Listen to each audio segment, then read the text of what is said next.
Beleza. Começando então, Informática 3, nossa aula de hoje é sobre domínios morfoclimáticos.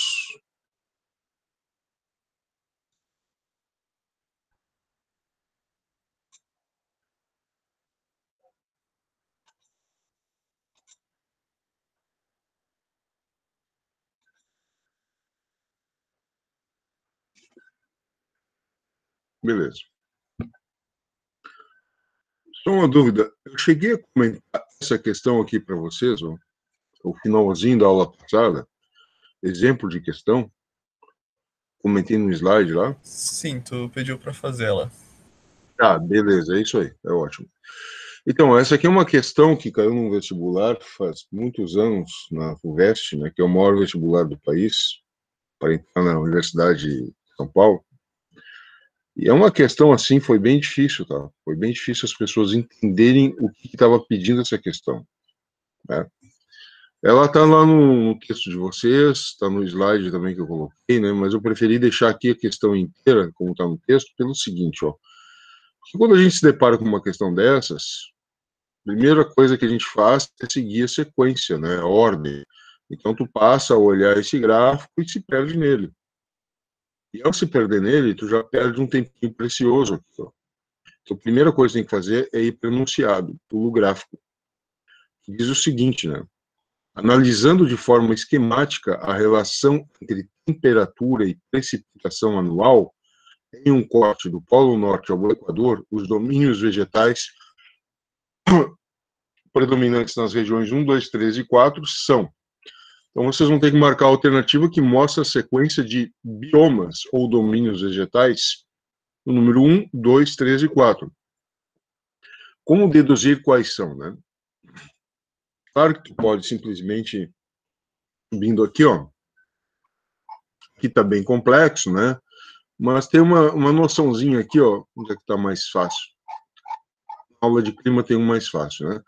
E ficar decorando essa sequência aqui, que é uma coisa bastante chata e difícil, né? Porque são muitos nomes. Então vamos deduzir quais são. Em primeiro lugar, ele fala numa relação entre temperatura e precipitação. A gente já viu na aula de clima. Os climas são representados por um climograma, onde a linha mostra a temperatura e as colunas mostram as precipitações, que são chuva, neve, gelo, etc. Aqui só tem linha. Então, eles usaram as duas, clima e temperatura e precipitação, na forma de linha, o que complica um pouco, né?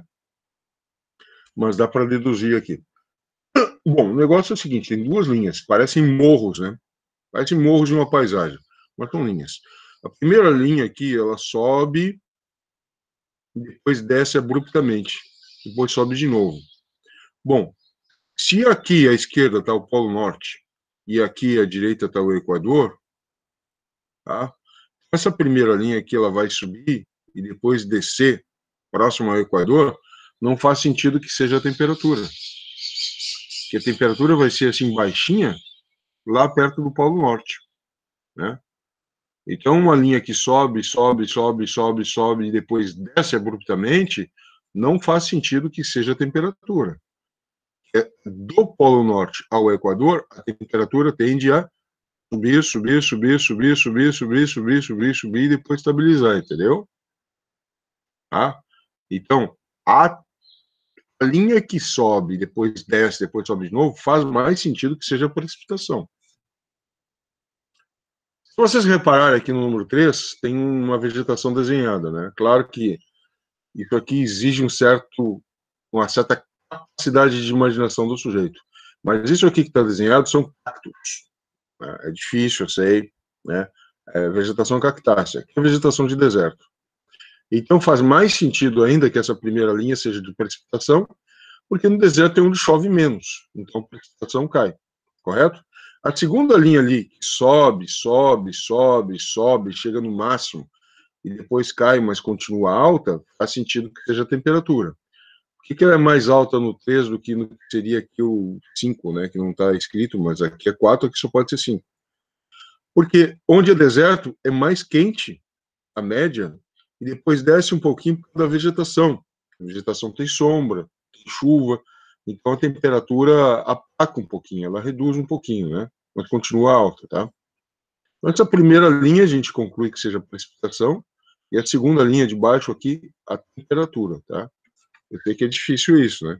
Outra coisa que é bem complicado aqui é entender que aqui embaixo, o Polo Norte, aqui está o Equador. A gente está acostumado a ver o globo, né, com essa distância aqui na vertical, correto? Aqui, por exemplo, tem um globinho, né, como aqui em cima, né? Ó, o Polo Norte está aqui, a gente vai descendo na figura e chega no Equador, né? O que eles fizeram, né?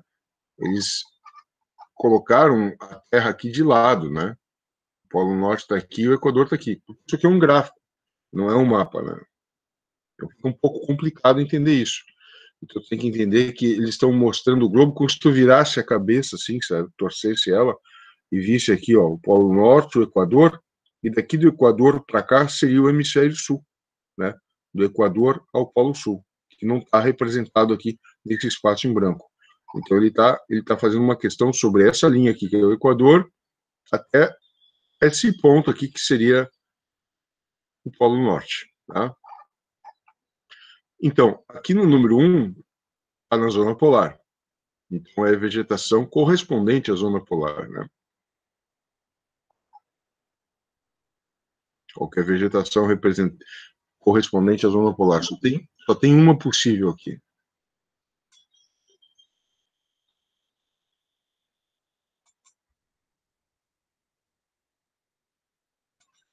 Opa, não é isso aqui.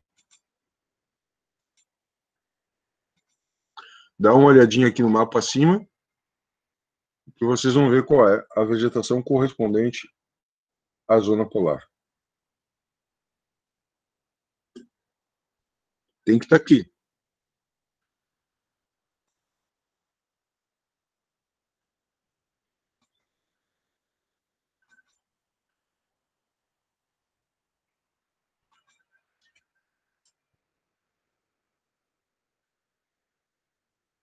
Bem aqui no norte. Aí tá roxo, né, lilás, está escrito polar. Um pouquinho mais ao sul, está escrito tundra, num verde água aqui, sei lá se é verde, né? Não sou daltônico, não, mas é que tem cores aqui que são muito difíceis de saber o que é o que. Tundra. Então, daí nas alternativas aqui só tem A e C começando com tundra. Tá? O número 2, onde tem essas florestas aqui, esses pinheiros, né, forma cônica, aí tu vê aqui, ó, floresta boreal, tá? Que na verdade é a chamada floresta de coníferas, que aqui ela está sendo chamada de boreal porque ela tem muito mais no hemisfério norte do que no sul. Boreal é sinônimo de norte, né? Então ela é muito comum. Veja a extensão dela aqui no Canadá, veja a extensão dela aqui na Eurásia, tá? Principalmente num país chamado Rússia. Tá? A floresta boreal é floresta de coníferas, é floresta de pinheiros. Legal? Então tá aqui ela. Não, mas onde é que está essa alternativa, né? Começa com tundra, que a gente viu. E depois onde é que está escrito isso? Ah, tá aqui floresta temperada. Não. Tundra. Está escrito taiga. Taiga é um nome regional para a floresta boreal. É um nome que se dá na Rússia. Taiga. O professor, isso é difícil. Eu sei, é chato. Mas é a mesma coisa que decorar nome de personagem de desenho animado, né? Tipo Pokémon, tá? Põe isso na cabeça que tu vai lembrar. Então, tundra primeiro, depois taiga. Bom, agora seria o número 3. O número 3 ficou mais fácil, né? Porque é uma vegetação de menor porte. Isso aqui seriam cactos representados, tá? Tem uma vegetação xerófila, quer dizer, adaptada ao clima seco. E aqui está mais fácil porque eles colocaram simplesmente deserto. 3. Tá?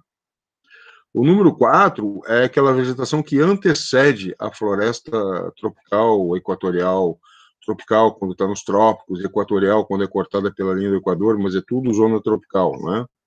Essa vegetação que antecede a floresta, né?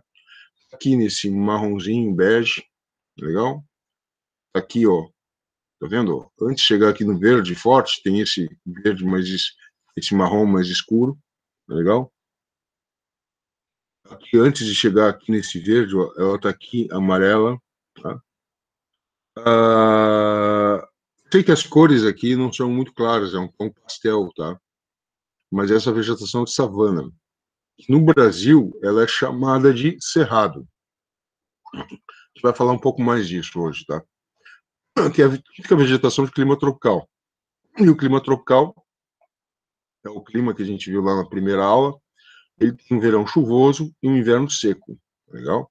Então, é uma vegetação que ela é caracterizada por duas camadas nítidas de vegetação. Uma de árvores e arbustos e outra de relva. O que é relva? É pasto, é grama. Tá legal? Então, a vegetação de árvores e arbustos, ela se desenvolve mais na estação chuvosa, e a relva, ela é resistente, ela também resiste na estação seca. É aquela típica vegetação que tem no interior da África, onde os animais, em grandes rebanhos, migram do norte para o sul, buscando água, e do sul para o norte, buscando água, conforme muda a estação. Legal? No Brasil, nós não temos esses animais de grande porte, com exceção da anta e do jaguar, que é a onça, né? Mas é o mesmo tipo de vegetação que tem na savana africana. Inclusive, o cerrado brasileiro é chamado de savana brasileira. Tá legal? Então, bom, a gente já tinha deduzido qual era a alternativa, né? Já tínhamos marcado a alternativa aqui, porque a gente descobriu a tundra e depois a taiga, né? Que o problema aqui é o nome regional, tá? Porque a gente vê aqui a floresta em formato de cone, pinheiros, então é coníferas. Aí, pô, mas não tem coníferas. Daí está aqui na alternativa A, floresta temperada. Daí o aluno, com o vestibulando, já vai direto na A, pensando que é essa, né? Mas não, a temperada, ela é outra. Tá? O nome regional da floresta de coníferas, ou floresta boreal, é essa aqui, é taiga. Nós já ficaríamos com a alternativa C, tá legal? Depois deserto, depois savana. Atrapalhar para atrapalhar, eles colocaram aqui na floresta tropical ou equatorial, floresta fluvial. Isso aqui é uma tradução, tentativa de tradução do termo rainforest, né, que é floresta de chuva, floresta chuvosa, que é muito utilizado no inglês. No inglês, eles não dizem muito tropical forest. Não está errado, mas ele não é usual, eles preferem rainforest. É uma floresta que chove muito.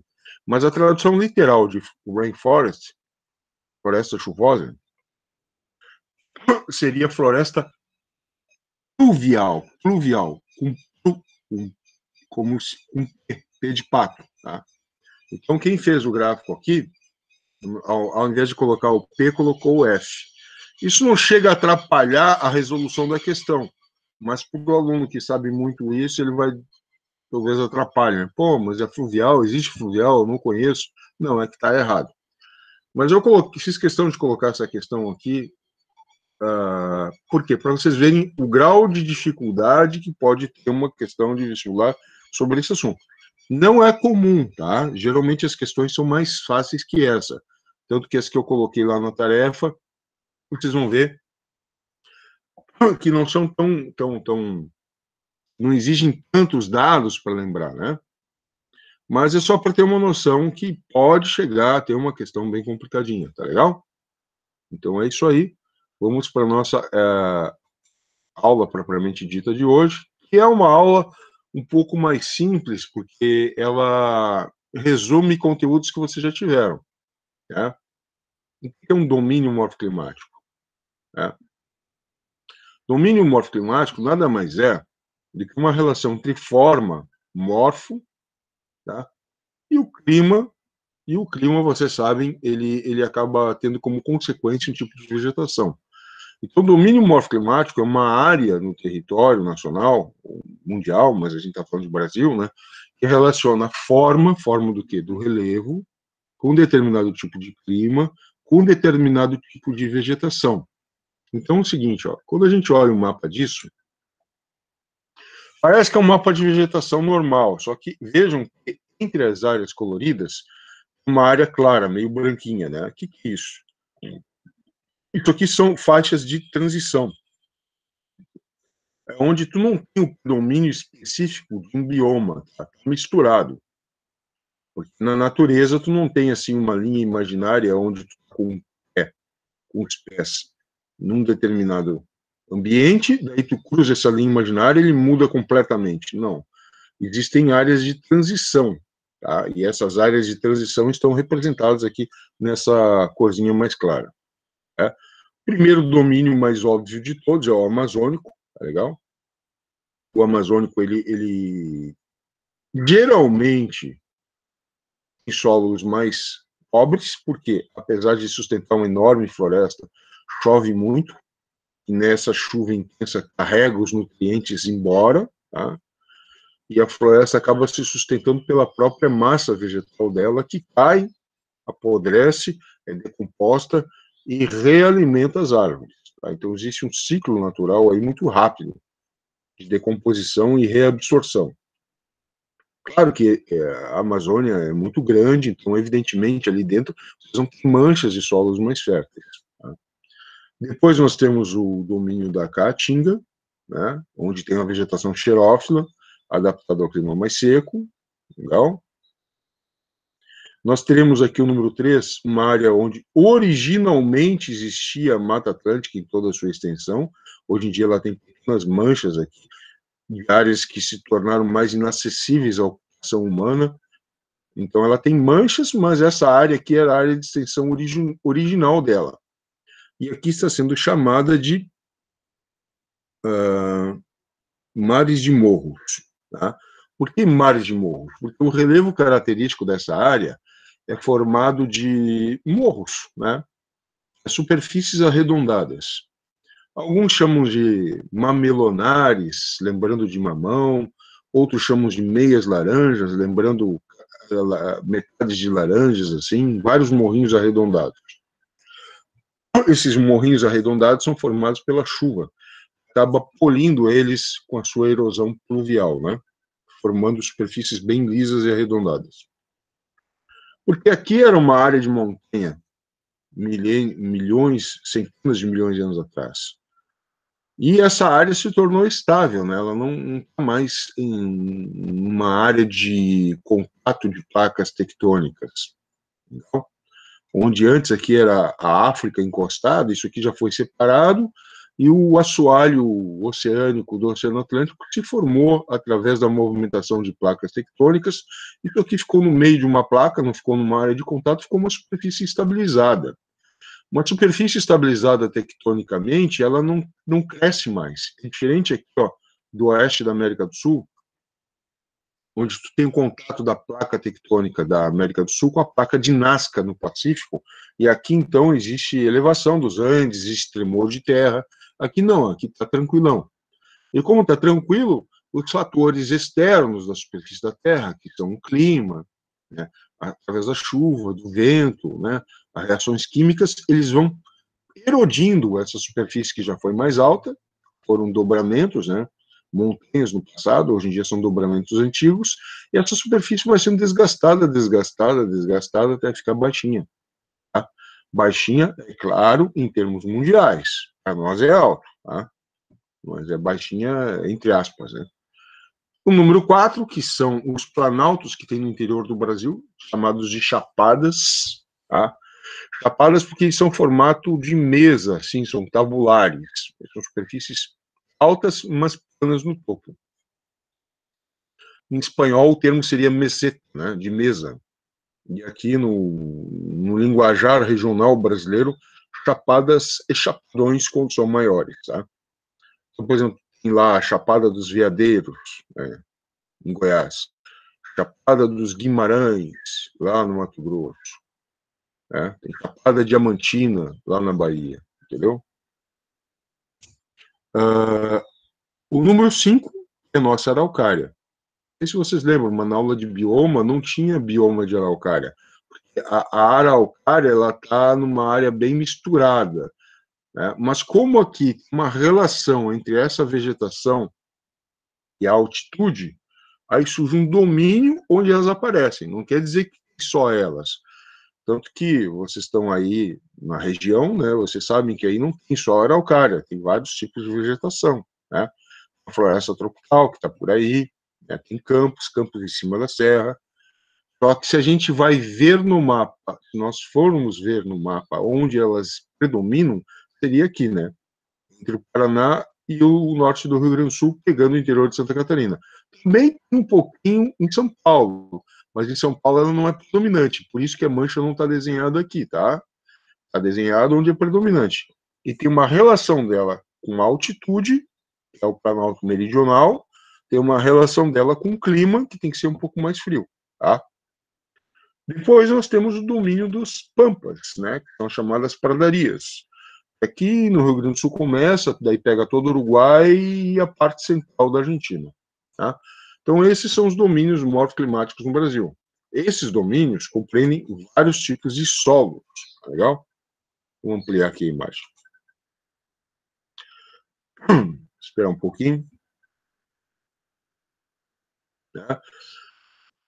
Os solos no Brasil, como o país é muito extenso, são bem variados. Então, isso aqui é só para entender, né, que a relação do domínio morfoclimático é mais de relevo, clima e vegetação, e não tanto de solos, né? Latossolos aí, que são essas manchas meio alaranjadas, elas têm espalhadas pelo Brasil inteiro, tá? Chernossolos, que são solos bem férteis, vejam que um pouquinho, o Brasil não é um país onde tem muito solo fértil, mas isso não nos impede de ter uma agricultura das mais produtivas do mundo, tá? Porque hoje em dia no mundo a agricultura é de conversão. O que quer dizer isso? O solo infértil é convertido em fértil, né? E é convertido, é transformado em solo fértil, graças a produtos químicos, legal? Portanto, quando a gente usa a palavra agrotóxico, a gente tem que saber que o agrotóxico é o produto químico mal utilizado, porque o termo técnico seria produto químico, né? Pode ser um defensivo contra pragas ou pode ser um fertilizante, entendeu? Então, o termo em si, agrotóxico, ele carrega um sentido um pouco pejorativo, tá? O agrotóxico é quando existe um excesso de determinado produto químico ou um mau uso dele, não é o mais apropriado, tá? Só para saber isso aí, legal? E isso aqui coloquei mais como curiosidade para vocês terem noção da diversidade de solos que existe no Brasil, tá? Não é algo da nossa aula, tá bom? Aqui sim, um mapa de relevo do Brasil atual. Esse mapa aqui foi criado nos anos 2000, de um geógrafo, nos anos 90, desculpa, de um geógrafo da USP, chamado Jurandir Ross, né? Ele divide o território brasileiro em planaltos, que são superfícies mais elevadas, resistentes ao longo do tempo e que estão sofrendo erosão. Predomina nos planaltos a erosão. Aí nós temos as superfícies mais baixas, que são as depressões. Depressão absoluta é aquela que está abaixo do nível do mar. Nós não temos no Brasil. Mas se ela está abaixo do nível do mar, como é que ela não enche de água do mar? Porque daí existe uma barreira do relevo que impede o mar de entrar na área, né? Então, as depressões que nós temos aí são depressões relativas. Elas são menores, são mais baixas em relação às áreas adjacentes. E nelas também predomina a erosão. E tu vê que nós temos uma área pequena de planícies no Brasil, né? As mais significativas são a do Pantanal, aqui, a litorânea, que acompanha o litoral brasileiro, tá? E nós temos aqui ao longo da bacia amazônica, ao longo do rio Amazonas e seus afluentes, tá? As planícies são as áreas que estão recebendo mais sedimentos.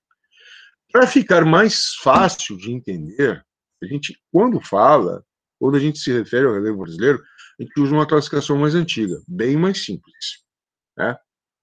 Divide o território brasileiro em Pantanal, que é a planície brasileira mais típica, a planície amazônica, que aqui está mais larga do que lá, vejam, né?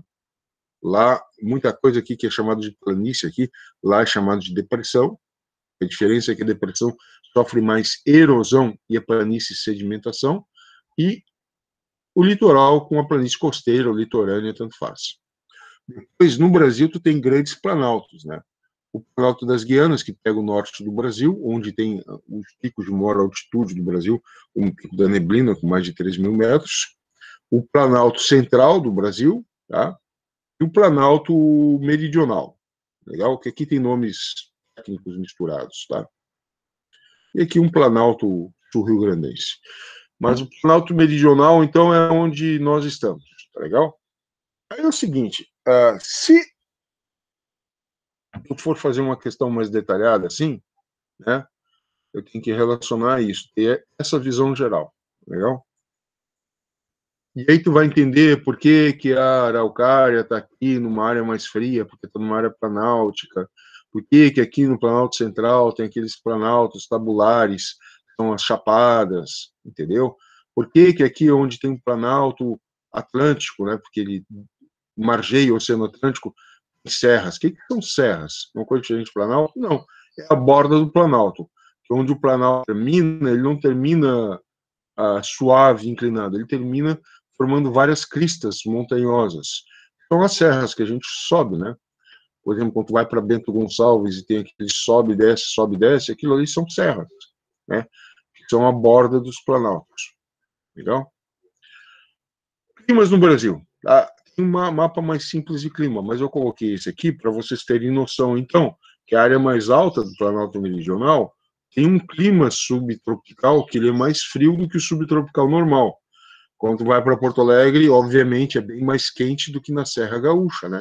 Então, aqui tem um clima subtropical mais quente do que esse da Serra Gaúcha, catarinense e paranaense, né?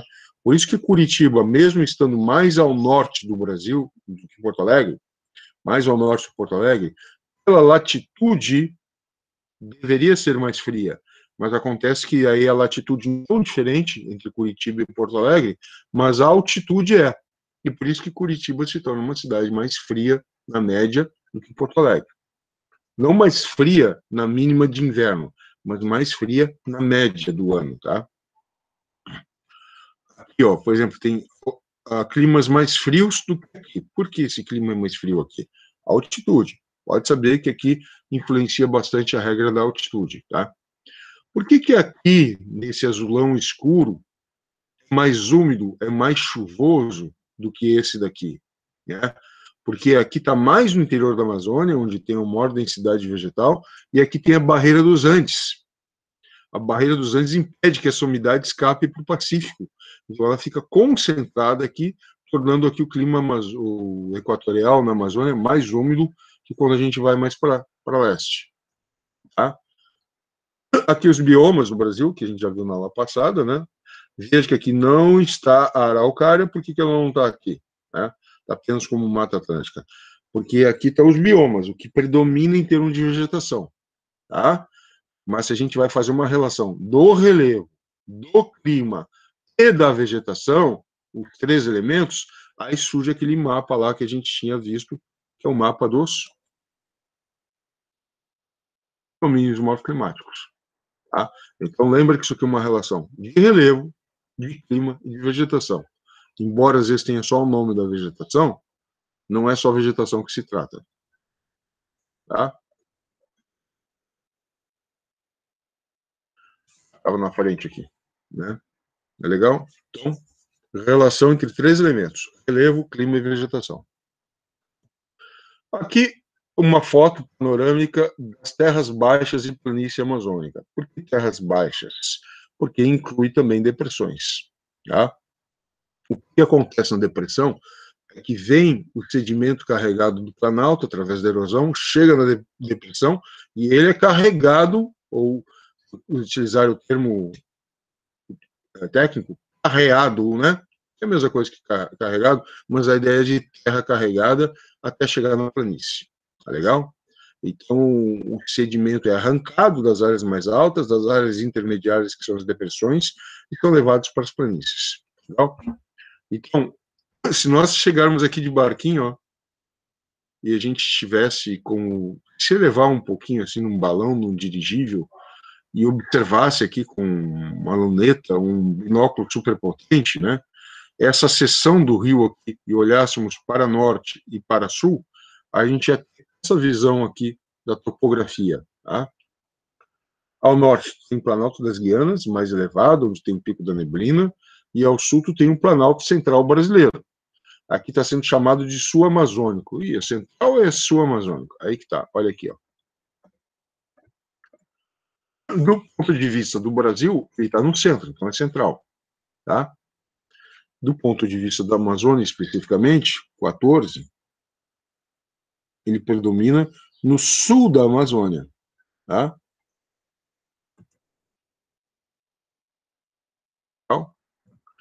E nós chegamos aqui num terreno da planície amazônica, que é mata de terra firme, tá? Onde os sedimentos vão se acumulando. Sedimentos trazidos daqui para cá, daqui para cá. O que traz esses sedimentos? Chove muito, solta o sol, carregado pelos rios, os afluentes, levam para essa bacia aqui, para o eixo central da bacia, onde está o rio Amazonas. Tá legal? Aí nós temos aqui a mata de várzea, inundada periodicamente pelas cheias do rio, tá? E aí nós temos aqui uma mata que é permanentemente inundada, a mata de igapó. Tá legal? Mata de terra firme fica na terra firme, a mata de várzea fica no terraço, e a mata de igapó fica na várzea. Exato, né? Por que a mata de várzea não fica na várzea? O nome que eles dão regional é esse. A mata de igapó fica na várzea. A mata de várzea fica no terraço, ou teso. E a mata de terra firme na terra firme. Vegetação de caatinga está numa área de depressão. Tá legal? Depressão entre planaltos. Se for mais para leste, tu vai encontrar o Planalto Atlântico ali, com os nomes de serras, chapadas, nomes regionais. Se for mais para o oeste, tu já vai encontrar outro planalto. Então, a Caatinga, ela está numa área deprimida relativamente, portanto, mais quente. Tá? Se tem essa vegetação aqui, é porque tem água subterrânea. Tá? Porque de algum lugar ela tem que tirar água. Obviamente que dá para cultivar aí, fazendo poços, só tem que ser uma agricultura que respeite o ciclo de enchimento das águas subterrâneas. Se for uma agricultura muito produtiva, de escala industrial, ela pode secar mais o ambiente, levando ele a se desertificar, coisa que também ocorre nessas áreas. Assim como na Amazônia, no arco da Amazônia, tu tem extensão da pecuária e desmatamento, e corte de árvores para obtenção de madeira nobre, que tu tem a agricultura intensiva próximo aos grandes rios, como o São Francisco, torna a área mais seca quando tu tira muita água do subsolo. Né?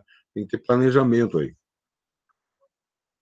E quando o recurso é público, né, normalmente os produtores eles tiram à vontade, não existe muito controle.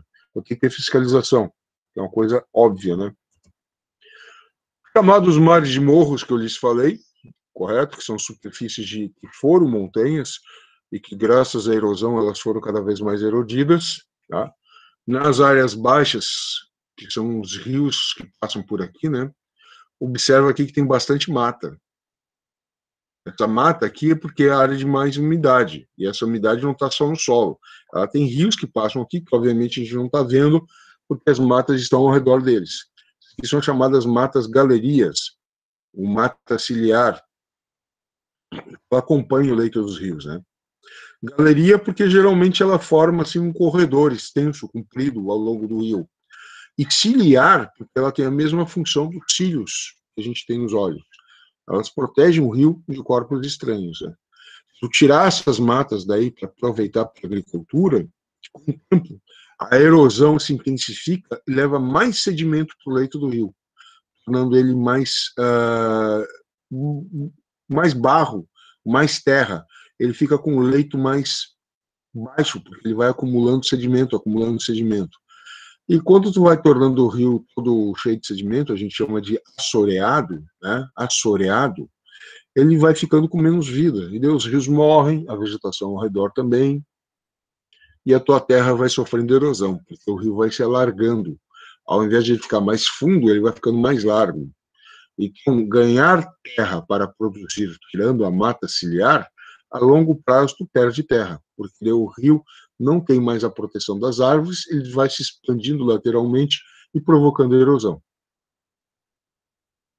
Aqui nós temos a vegetação típica de cerrado, a chamada savana brasileira, né, como eu falei, né, onde tu tem aí a separação de uma árvore da outra, né, bastante distante. Legal? E entre uma e outra tem campos, tem vegetação rasteira. Né? savana brasileira ou cerrado, se vocês preferirem chamar. Legal? Também é uma área que sofre expansão da agricultura, né? A agricultura brasileira mais produtiva está na área do cerrado. Aqui, pessoal, não tem jeito. É uma região de expansão agrícola de uso econômico. Então, tu tem que simplesmente obedecer à legislação e ter um percentual da tua propriedade que é deixado para a vegetação nativa, né? Mas uma parte dela, obviamente, vai ser área de expansão da agricultura, tá?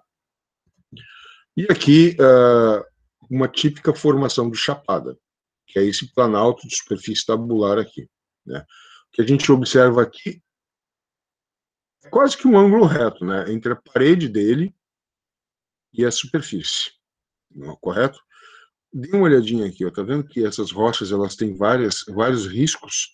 O que são isso? São camadas, que são sedimentos que se acumularam ao longo dos milhões de anos. Aí, pela pressão, o peso da superfície, eles vão sendo comprimidos e se transformam em rochas, tá legal? São rochas de origem sedimentos, então rochas sedimentares.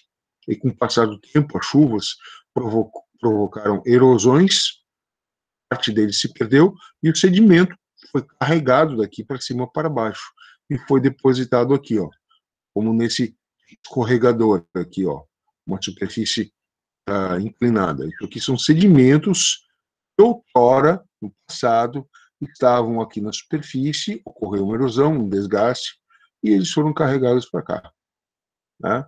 Até hoje são trazidos através das chuvas. Aqui é uma área de clima tropical, então quando ocorre o verão, tem muita chuva aqui que traz esses sedimentos daqui para cá. E nesses sedimentos férteis, correto? Solos onde a vegetação consegue fincar suas raízes e se desenvolver. Veja que isso aqui é alto, é grande, tá? Tanto que aqui tem árvores, ó. Aqui são árvores.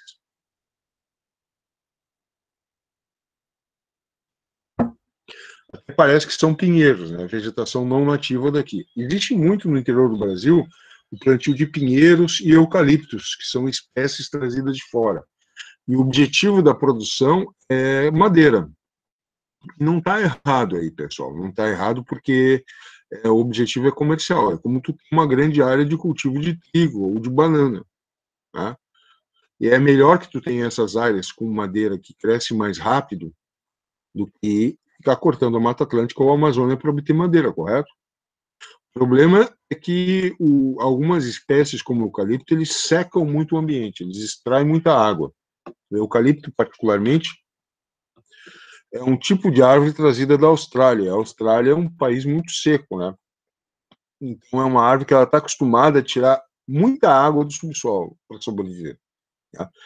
Então depende da quantidade de eucalipto cultivado que deixar a área ao redor mais seca, né? Então, às vezes o pinus é melhor. E por que o pinus ele cresce muito rápido?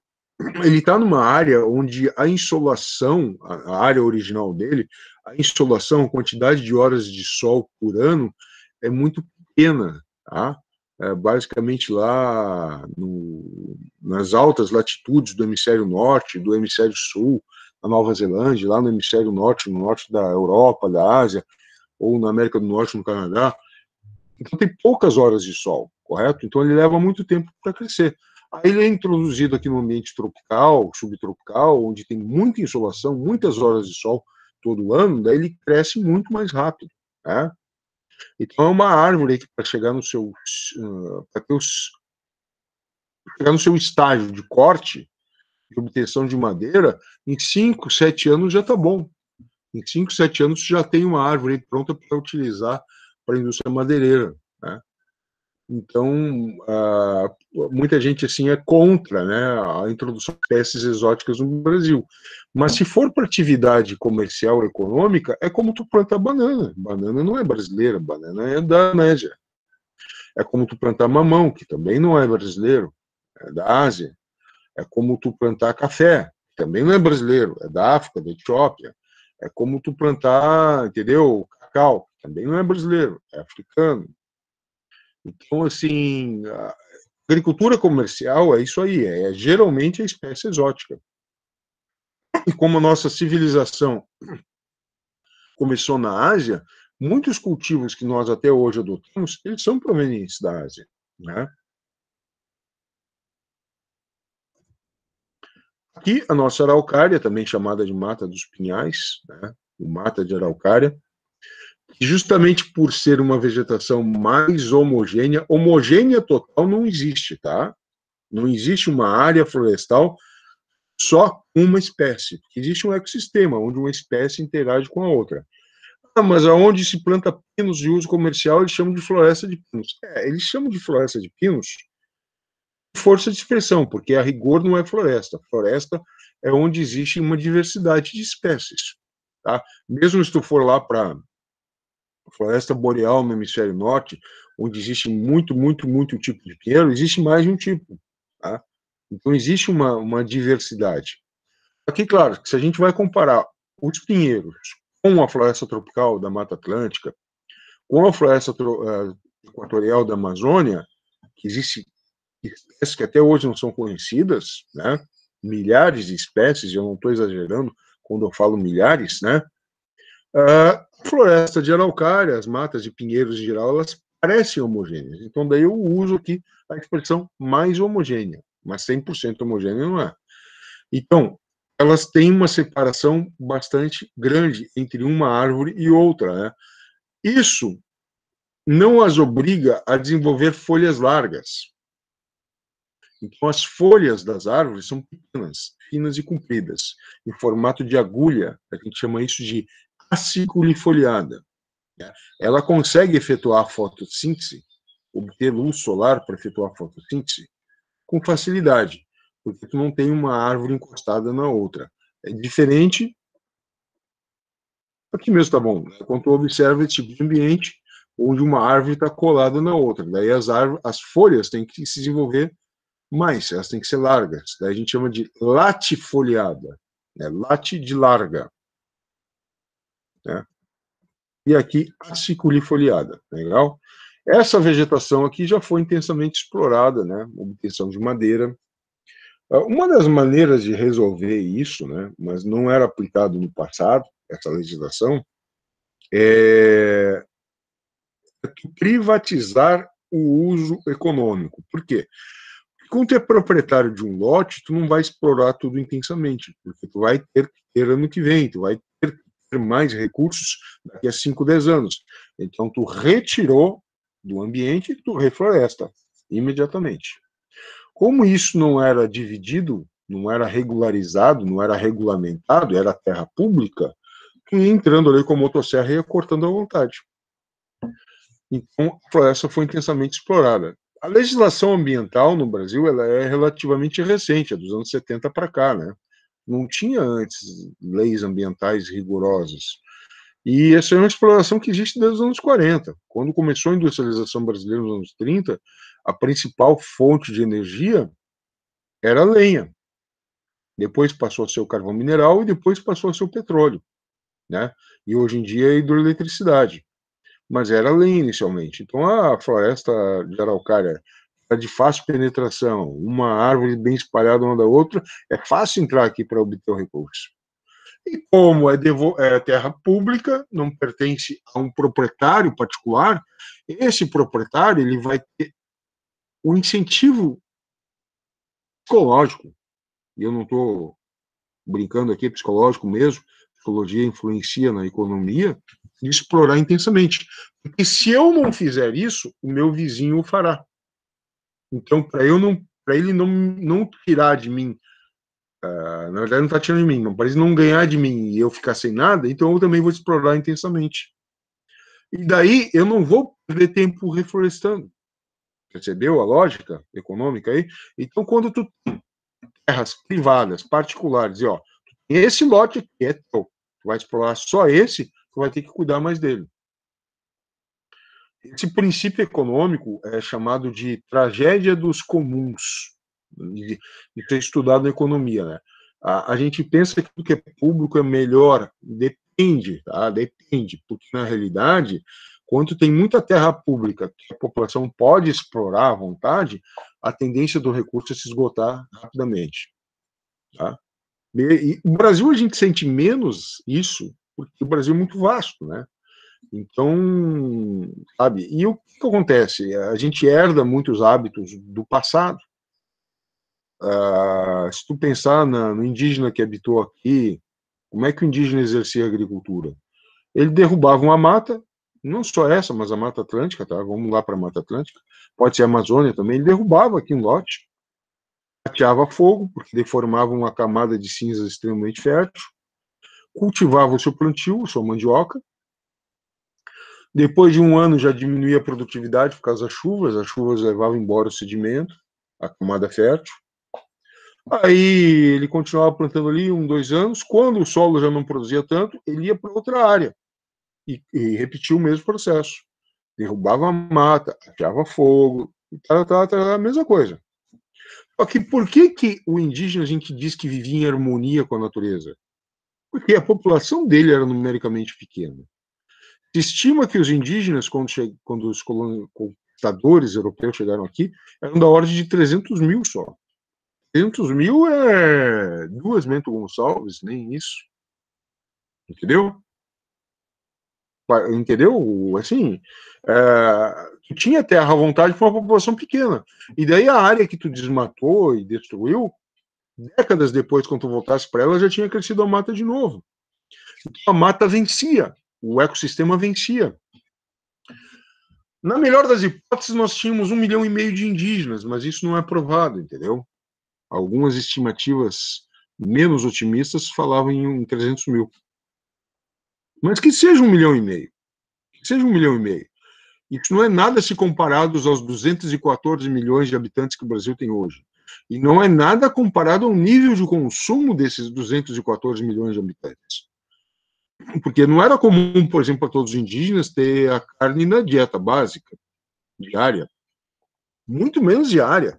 Mesmo os índios que caçavam ou criavam gado, eles não tinham a carne na sua dieta diária, né? Quando o colonizador chega aqui e ele vê como que o indígena produz, ele tenta praticar uma agricultura europeia, não consegue. O ambiente é diferente. Ele se adapta imitando os métodos indígenas. Os métodos indígenas, para uma escala maior de população, são extremamente destrutivos. Extremamente destrutivos. Existe um mito de que, por exemplo, e isso aqui, pessoal, vamos deixar bem claro aqui, não se trata de falar mal de índio ou de outra cultura, mas existe um mito de que o modo de vida do passado, tecnologicamente mais primitivo, ele estava em harmonia com a natureza. Ele estava em harmonia entre aspas, porque a capacidade de destruição era menor. Então, para conseguir viver de modo mais sustentável, produzindo e não destruindo o ambiente, com tecnologia, tá? Não é voltando ao passado, não. Mesmo quando, por exemplo, vai no supermercado, eu quero consumir alimento orgânico que diz que é mais saudável. Aquele alimento orgânico ali, o orgânico ele é uma definição jurídica. Ele comporta menor quantidade de defensivos químicos, mas tem também os seus. Tá? Tem também os seus. E especificações técnicas lá, normas legais, entendeu? Mas não existe mais isso assim de viver em harmonia com a natureza não é viver do modo como vivíamos no Paleolítico ou no Neolítico, não. Tá? Viver em harmonia com a natureza hoje em dia é termos um modo de vida tecnologicamente mais adequado à preservação do meio ambiente e também para a produção. Eu insisto nessa questão filosófica aqui, porque o que eu vejo muito é o discurso de que nós estamos destruindo tudo. Opa, pera lá. Depende onde, como e quando. Existem formas de produzir mais adaptadas e sustentáveis. Tá? E não é a forma mais primitiva, necessariamente. Porque a forma mais primitiva, nos dias atuais, ela seria extremamente destrutiva.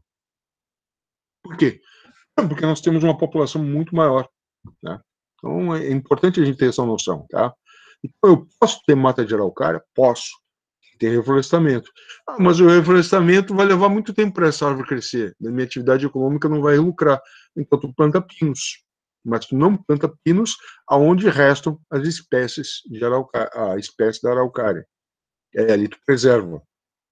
E como o Brasil é um país muito extenso, tu pode ter área de preservação e área de cultivo, mas tu tem que ter percentagens para cada uma. Isso aí já está previsto na legislação ambiental. A questão toda é fiscalização e quando o sujeito, o produtor, respeitar essas normas, ele acaba sofrendo uma autuação, né? Tem que pagar multa, às vezes ele tem que fazer um termo de ajuste de conduta. Tá, tu pode produzir aqui, mas aí tu tem que compensar ambientalmente tal lugar fazendo uma obra, uma área de reflorestamento, por exemplo, né? Os Pampas. Por exemplo, os Pampas são um exemplo de atividade econômica que se adaptou muito bem, entendeu? Que é a pecuária. Obviamente que se eu introduzo aí uma agricultura, né, seja de trigo, de soja, alguma coisa que utiliza essa área de superfície plana, né, aí eu vou usar água. Se eu usar muita água do subsolo, eu posso provocar uma desertificação. Posso usar água do subsolo, mas tem que ter uma quantidade limite. Não é quantidade assim, eu vou usar até um ponto e depois nunca mais. Não, eu tenho que usar numa dada frequência. Porque se o ritmo de extração da água, de sucção da água, for superior à capacidade da chuva repor, aí eu torno a área mais seca. E esse solo aqui avermelhado, né, conhecido como o famoso solo de terra roxa, na verdade o termo viria do italiano terra rossa. E rossa, em português, significa vermelho. Aí o colono italiano falando terra rossa, a população local que já habitava entendeu que eles estavam falando terra roxa. E esse termo se popularizou no Brasil. Então, de São Paulo até o sul do Brasil se fala terra roxa. Mas é uma cor castanha avermelhada. Oi? Eu tinha que alguém tinha falado. É uma cor de castanho avermelhada. É um solo extremamente fértil. Então ele é apto para agricultura, sim, tá? Porém, tem que ser feito tudo de acordo com a utilização da água em quantidades que permitam a reposição da umidade do solo. Então, só para a gente entender, né, o Brasil ele tem um relevo extremamente diversificado, dividido em planaltos, depressões e planícies. Aquela área ali onde está o Pampa, né, chamadas pradarias brasileiras, ela está aqui, ó, depressão central rio-grandense e o Planalto sul-rio-grandense, tá? São duas áreas com bastante erosão. Indo para cá, tu já tem predomínio da Mata Atlântica, e aqui nas áreas mais altas do interior, a araucária. Legal?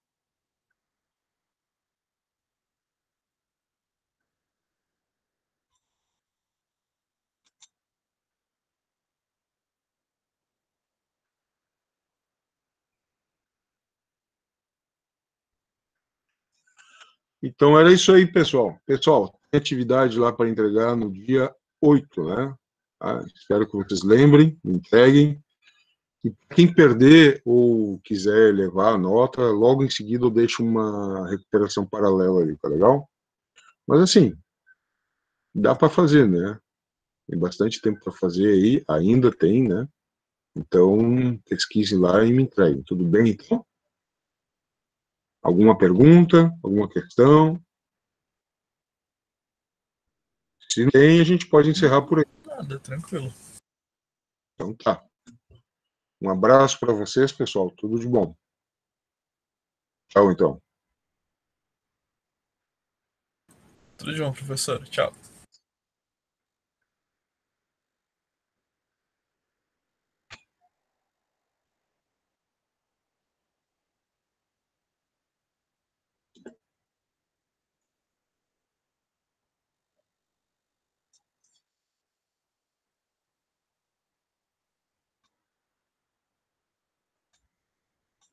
Rafael Maria Henrique.